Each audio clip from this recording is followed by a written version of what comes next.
searching for greatness in a sea of the dying and shameless. A sea of the aimless. I don't wanna be one of the nameless. I'ma wake up with the mindset that one day. Belum menyaksikan video ini, pastikan bosku jangan lupa subscribe. Karena subscribe itu gratis plus bonus tonton video terbaru setiap harinya. Jangan lupa ya. Keren, terbukti sukses kebijakan Jokowi ditiru oleh 23 negara. Sistem dana desa di Indonesia mendapat sanjungan dari Bank Dunia dan rencananya akan diterapkan di 23 negara. Ini menunjukkan walau desa-desa di Indonesia kerap dipandang sebelah mata, tapi bisa mencuri perhatian dunia.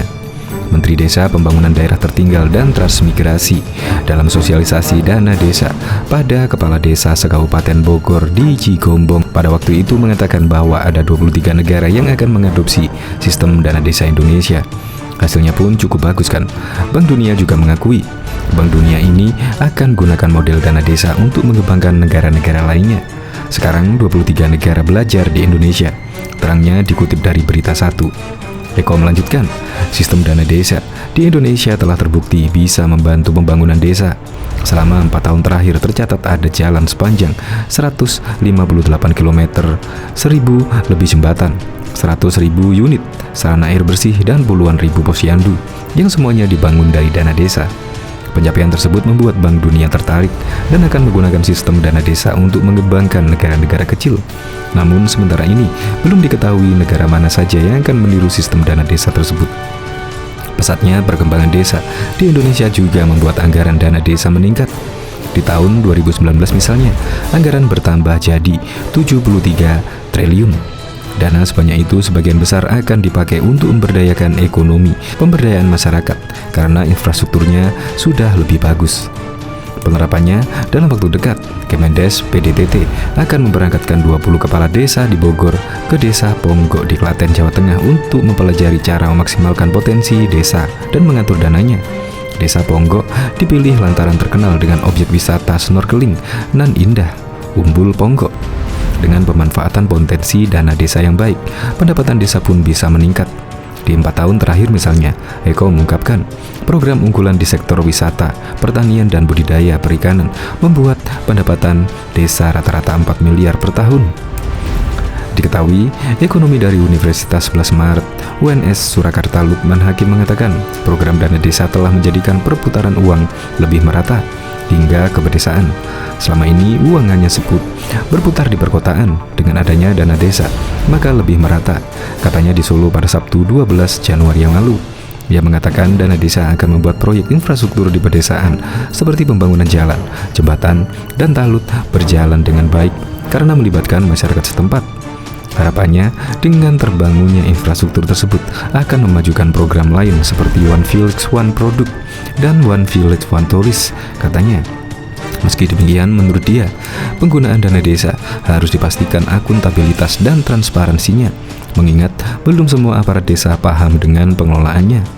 Ia juga mengatakan, untuk memastikan dana desa terkelola dengan baik, maka setiap kepala desa harus menyiapkan rencana pembangunan jangka menengah desa (RPJM desa) sepanjang 5 tahun ke depan. Jadi, mereka yang terpilih ini wajib membuat rencana tersebut. Mau dijadikan apa desanya? Memang kendalanya belum semua mahir. Masih banyak yang awalnya meniru desa lain yang lebih baik, katanya. Karena itu, untuk memastikan kepala desa menyusun RPJM dengan baik, lanjutnya, maka pemerintah kabupaten mesti aktif melakukan pendampingan dan juga pelatihan. Sementara itu, ia menambahkan dari awal penerapan pada 2014 yang lalu, sejauh ini program berjalan cukup baik.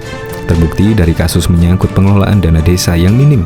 Ia mengatakan, kesuksesan program tersebut juga terlihat dari peningkatan anggaran yang dialokasikan untuk dana desa. Dalam anggaran dan pendapatan belanja negara perubahan APBNP 2015, anggaran dana desa sebesar 20 triliun. Kalau tahun lalu naik menjadi 60 triliun, artinya ini berjalan sangat baik, katanya. Meski demikian, ia juga berharap masyarakat jangan terlalu reaktif terhadap kesalahan kelola dana desa yang mungkin terjadi. Bisa jadi itu terjadi karena ketidakmampuan aparat desa dalam melakukan pengelolaan. Oleh karena itu, pelatihan intens dilakukan, katanya. Bahkan juga diketahui, Presiden Joko Widodo akan memberikan dana operasional bagi desa. Dana operasional tersebut mengalami kenaikan sebesar 3%.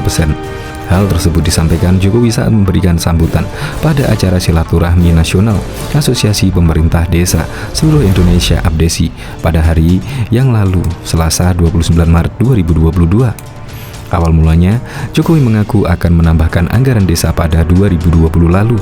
Namun karena pandemi melanda, hal tersebut pun tidak bisa direalisasikan. Sebetulnya kemarin, kalau tidak ada COVID di 2020, saya sudah berpikir akan melompatkan anggaran desa itu lebih gede lagi. Tapi Tuhan belum mengizinkan, karena uang yang dipakai untuk penanganan pandemi di 2020 sudah mencapai 690 triliun. Gede sekali. 2021 740 triliun, gede sekali.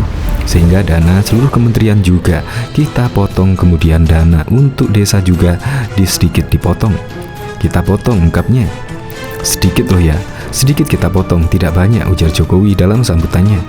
Jokowi pun berjanji akan mengembalikan dana yang disalurkan untuk desa seperti diketahui sebelumnya, yakni mencapai 468 triliun.